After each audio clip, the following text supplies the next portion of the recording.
अल्हम्दुलिल्लाह, घर से निकलने की सुन्नत ये है कि आदमी ये दुआ पढ़े, बिस्मिल्लाहि तवक्कलतु अलल्लाह वला हौला वला कुव्वता इल्ला बिल्लाह।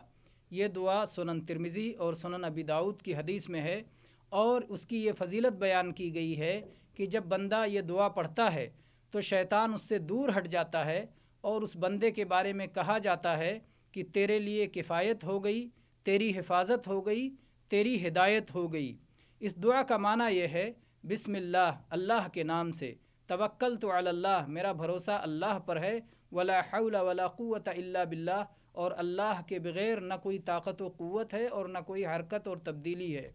तो इस दुआ को पढ़ने के मौक़े हमें एक दिन में बार बार आ सकते हैं। आदमी अपने घर से मस्जिद के लिए निकलता है, बाज़ार के निकलता है, अपनी ड्यूटी के लिए निकलता है, अपने कारोबार के लिए निकलता है।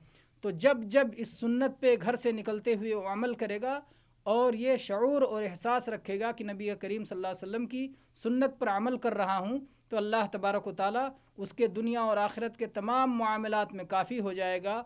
जिन्नात व शयातीन और दुश्मन इंसानों से उसकी हिफाजत के लिए अल्लाह तबारक व तआला उसकी हिफाजत फरमाएगा, और दुनियावी और उखरवी उमूर में अल्लाह तबारक व तआला उसे हिदायत नसीब फरमाएगा। वल्हम्दुलिल्लाहि रब्बिल आलमीन।